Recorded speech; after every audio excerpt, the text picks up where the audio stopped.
Hello, I'm Jennia DeLima. Welcome to Writing and Editing, the author-focused podcast that takes a whole-person approach to everything related to both writing and editing. Romance readers usually have their own favorite tropes, and they love finding books that include them. One of those is the second chance romance, where a romantic connection that was once broken is given, you guessed it, a second chance. T.I. Lowe is a #1 international best-selling author of 20 published novels, and her latest book, Low Country Lost, includes this popular romance trope. This is How to Write a Second Chance Romance. I'm so delighted to have you here. Well, thank you for having me. I'm excited to be here too. Great. So you've written a variety of romance that have naturally included a number of tropes. But can Mhm. you tell us a bit about your newest book and also how it uses this trope? Well, Low Country Lost is about this young couple. They're estranged. They've been divorced for 6 years, and it was a challenge because such a good amount of time is between where they divorced and then they reconnect later in life. But they've known each other all their life practically. It's Ava Lee, Elvis, and Rowan Murray, and so Low Country Lost. Ailey is our girl who wears the tool belt. She's a general contractor, and she's going to go into this ghost town, and she's going to completely redo it. I'm all about the fixer-upper shows, Mhm. and I love anything that's an abandoned place and they redo it. And so with Ailey, she comes in to do this work, and there's investors, and they bring in their people too. And lo and behold, her ex-husband is one of them.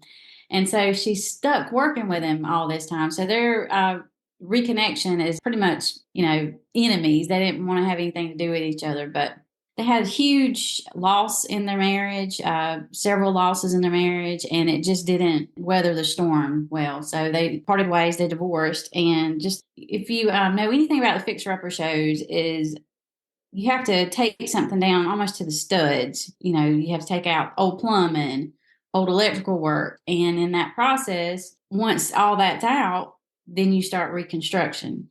And so Avalee and Rowan, their relationship is going to be pretty much go on this path as well. Avalee's is more of a personal to her. There's things that she has to overcome in order for this relationship to mend its ways. So the readers are going to get to go through watching this entire ghost town be renovated as well as their relationship. So that is the second chance part of this story. What challenges come with writing a couple that already has that sort of history between them and the tension and the feelings that go with that versus something like the meet cute? Yeah, for sure. That was a challenge because as you said, they know each other so well. And I put the 6 years between them. And the thing about, they knew each other. They met in like first grade, and someone was bullying Rowan, and Avalee's the one that stood up for him. And then the next day, they go back to school, and she tells them, "Look, from here on out, you're my best friend." She protected him from the bullies, but then she okay, bullied him into this friendship, so to speak. But so of course they knew each other really well. But given them those 6 years, they're coming up in age together, and so those 6 years they learned who they are apart, singular, not a couple, and they did a lot of changing and a lot of growing up, and I feel like that helped me with the chemistry and the tension. There was no cheating involved in their separation. There was nothing like that, so I think it was easy for them to overcome the things that tore them apart more so than say something like that. Yeah, that's another question I had too, and one that I've seen just other reviewers bring up with other books, or that I've felt myself when reading some other second chance romances. How do you make that breakup understandable for that given point in time when it occurred, but that they aren't so hurt that reconciliation becomes impossible or seems impossible? Yeah, that was a big challenge too. Like, what drove them apart. And I've known people in my life that it's not handled devastation and traumatic loss all that well. And they sort of put walls up and isolate themselves. And I've even seen, where the marriage just cannot withstand those storms, as we already said. So I think that helped make it more plausible. It's fiction, so we get to make it all up, but can it happen? It's Right. got to sound like it can, right? Exactly. It still has to be believable or relatable, so it's not occurring just for the plot. Hmm. But that gets to something else that I think is so important. Well, with all romance, but especially with this, where we're already dealing with those past hurts, and that's the character growth. Hmm. So, how is that different here as well? Because it's not just the character growing from a wound that they've had in their past, where then that person comes in and maybe doesn't fix it so much, but helps them get over it. But now the person that they're reconciling with was the reason they have that wound. So, how do you address that? Well, the communication, they were young when they went their own ways. They were in their 20s, and the communication wasn't all that well. So there was a lot of things that was left unsaid. I'm sure all of us have. I know I have. When you're faced with tragedy, whether it's losing someone or loss of a job or, just devastation in your things going on, you go inside your own bubble, so to speak, and you start thinking about what you've gone through and you're trying to, get through it the best you can. And sometimes we put our blinders up to those that are around us that's going through it as well. Mhm. And that was one of the cases with Avalee and Rowan. Waverly was just so wrapped up in her own hurt and her own devastation that it did take those 6 years to realize Rowan went through it too. And so they worked through that as well. I think that's something that Ava Lee says early on too, that her go-to response is avoidance. And so I think that's a big part of her character arc too, the growth that you see. It's maturity, but it's also maturity on a personal level, not just all these other factors in her life. And then seeing Yes. how, yeah, that plays into then this. Hmm. But forgiveness also plays a part. So I wanted to talk about how you incorporated that into your book. I think that's something we all struggle with on certain levels, don't you think? Oh, yes. Um, we've heard it all of our life. You need to forgive and forget. But you don't forget. I mean, you can try, but my understanding is, or how I view it is, you can forgive, but you need to learn from it. And in order to learn from a situation, you can't forget it, right? Hmm. So there were situations where Ailey needed to forgive herself. She felt like, she blamed herself for a lot of things. Us as women, when it comes to family or whatnot. I know me as a mother and a wife, I carry a lot of the guilt. Like if something doesn't work right, well, it was my fault. But it's the whole thing of giving yourself grace. And I think that's something that Ava Lee had to work through. I think, that's something I have a struggle with. It's not so much forgiving someone else, it's always forgiving myself. Oh, And so I explored that too. that's an What about important you? distinction. I always think of that quote from C.S. Lewis. It's something like forgiveness is such a great concept until we're asked to do it ourselves. And I Yeah. have it written down in a few places throughout the house so I can just flip through it. That little He has such reminder good about, stuff. okay. But Hmm. yeah, I agree. We don't forget, but it's how we deal with those feelings and it's how we then act on them versus if we harbor them instead and allow them to fester, because then that would be the opposite of character growth or personal growth. That would just be stagnation. True, very true.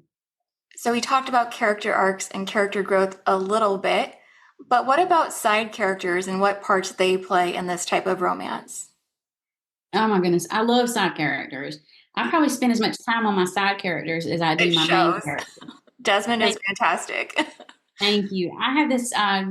It's my routine. I know. Do you know how many authors you've interviewed? Probably you can't remember by now, but we all Over a have hundred, different. easy. Over 100 for sure. And I bet each one of us has a different process of approaching a story. Even if it's similar, it's still, personal to us. Mm-hmm. And one of them is I like to journal about my characters. So Oh. before I even start the story, I'll, even my side characters, I want to know their favorite color. I want to know their favorite food, their dislikes, what's bothering them. A lot of it I never share on the page of a story, but I feel like in order for me to know this character and share them with readers, I like to go through that process. So the side characters, this is a pretty hippie topic. I'm tiptoeing around it because I never know how much to share about a book. but it's about pregnancy loss. It's miscarriage and stillbirth.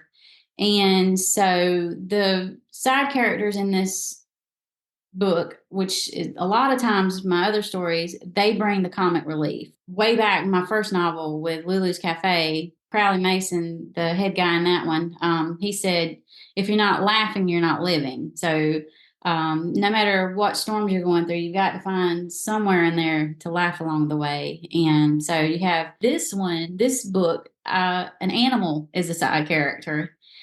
He's a thieving dog. So he shows up and he starts stealing things throughout the town, but they finally find out that he's a dog. They thought it was, a human doing all this, but he loves to hang out in the abandoned chapel. So they end up naming him Preacher. And so Preacher ends up being a big part of the story. And so these side characters for Abilene and Rowan, so they weren't blessed to have children in their marriage, but this whole idea of redefining what family is. And so this is a big theme of the stories, found family. And it's not always going to be blood kin. Some of my closest family members are my friends. Right. And so that's a big thing I wanted to highlight in this story. Well, can you just take us through what a typical journal entry might look like when you're journaling one of these characters? Or does it differ as you're progressing through the manuscript and sharpening how you define those people or animals? Yeah. Sometimes it's an interview. I'll do a character interview. And so I'll start with what's your name, your age, gender, hair color, eye color, and then what's your favorite food, your least favorite, what's your favorite movie, least favorite movie. And it goes down until the questions become more personal or more, a little bit more in depth. It's like, what's the secret you're hiding? What is something? What would make you happy, and what is preventing you from obtaining that happiness? So sometimes it's that, and it's amazing that so many times, I just get so into answering the questions, and it goes from easy to more difficult. That all of a sudden, this whole plot or part of the story comes alive in these interviews. But then sometimes it's just a notebook and a piece of paper, and I just start, scribbling away. And like I said, I'll do the characters before I even start the story, like, chapter one. Okay, yes, that was going to actually be another question I had because I know some romance authors will start with the trope and then they'll work backwards from there. Okay, well, how do I approach this then? Which characters and which scenarios would fit within this?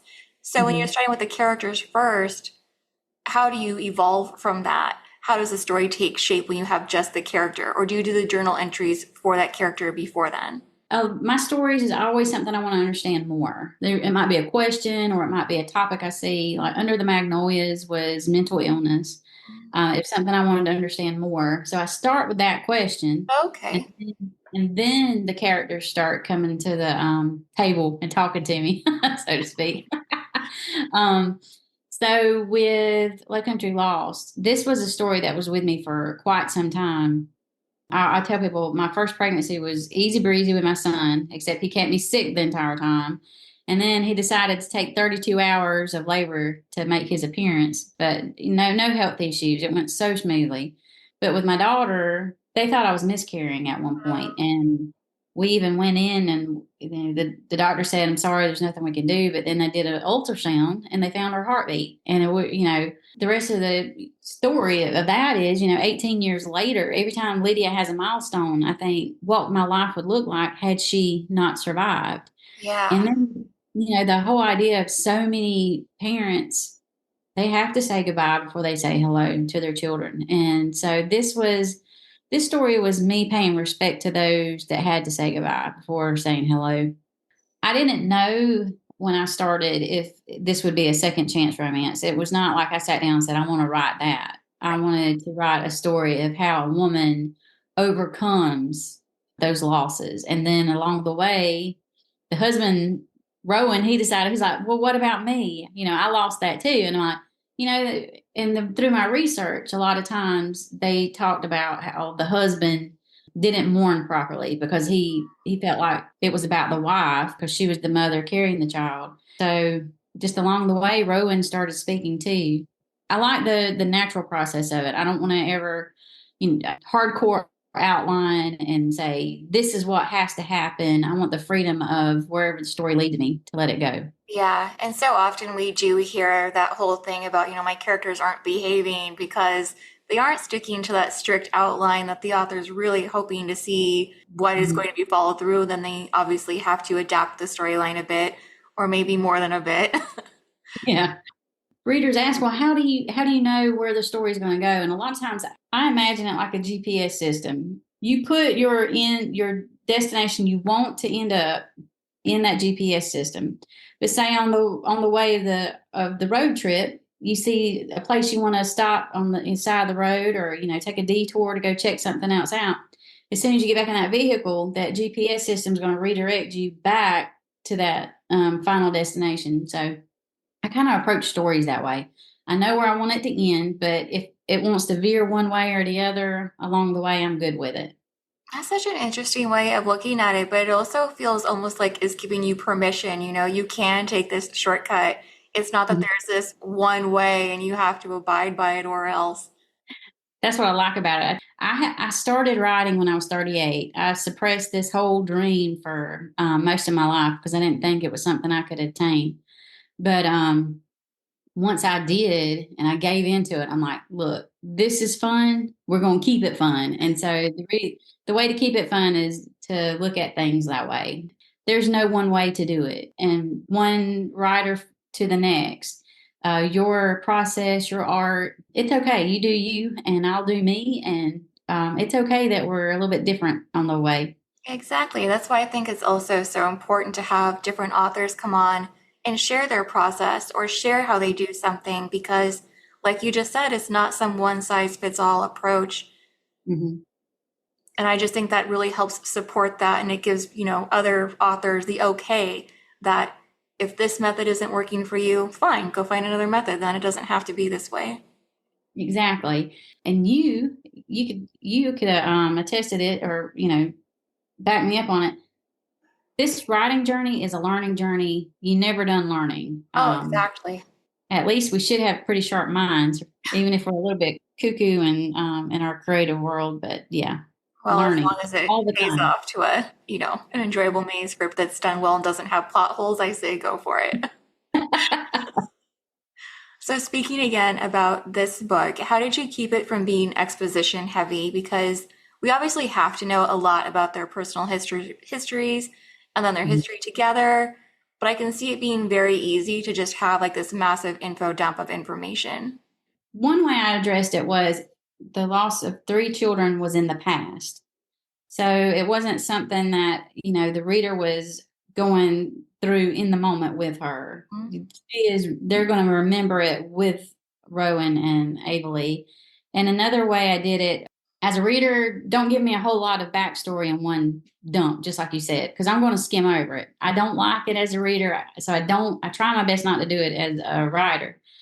I look for organic ways to incorporate the losses. Like she sees a pregnant woman early in her pregnancy in a grocery store, and she's ordering a cake, a gender reveal cake. Abilene notices that she's early in the pregnancy, and in her mind, she's like, "Don't do it yet! Don't do it yet!" Right.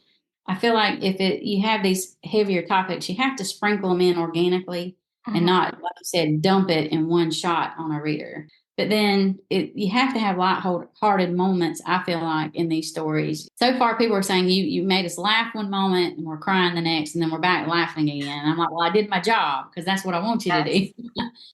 This whole ghost town, Averly does fun things all throughout this town. One is she has a dance party in the library. I mean, you'll never have a dance party in the library. She has a picnic on the courthouse steps, just little things like that. So that I think that lightened it up. Oh, I completely agree. And just on a personal note, I also love that idea of taking something that's been old and abandoned and then making it fresh or seeing what you can get when you are done with this project and what it looks like, now that it's new. And it's just so exhilarating seeing something that just looks like this scrap of garbage sometimes. And then you have this beautiful finished piece at the end. But yeah, that she gets to do with a whole town. Yeah. it was quite fun. It was a challenge too, like keeping all the buildings straight. I'm creative and I'm crafty, but I cannot actually draw something. So I had like the whole town mapped out with little lines and Oh, little wow. squares. It was very terrible. But my editor, she came to me, she says, Tony, I really think we need a map to put in the Mhm. book. I'm like, well, I can't draw it. But they agreed and they let my daughter, my 18-year-old daughter, draw it. And Oh, nice. Lydia's very talented. So it was pretty exciting to have her to be a part of it, especially since she was the one that inspired this story 18 years ago through my experience of almost losing her. That's a Um, very full circle feeling. Very much so. So it was quite a blessing to have her as a part of this story. Do you think there are any common mistakes that authors sometimes make when they're writing a second chance romance? Now that's a question. I try not to say any writer makes a mistake so because their creativity, the world that they're building is different than mine. And so you have to find that tension Mhm. because I think that's one of the funner parts of a story with romance is that tension between them. To me, it's like that's funner than the kiss, right? Yeah. The first kiss after It's they all that lead reconcile. up. Yes. Yeah, the lead up's so fun. So I feel like you really need to take time to have that build up. There's got to be conflicts. There's got to be, some flirting. Why not? So it's fun to have them flirting 1 minute and then bickering the next. Things are, they're getting too close, or they so they start putting distance. There's one of the first scenes. It's chapter 2 and 3 where Averly sees Rowan for the first time in 6 years. And so she goes and hides in the clock tower. And she said, it didn't get past her that she was ghosting in the ghost town. So Yes. the tension for sure. Pay attention there, I think. That's a good one. Well, do you have any last tips that we haven't covered?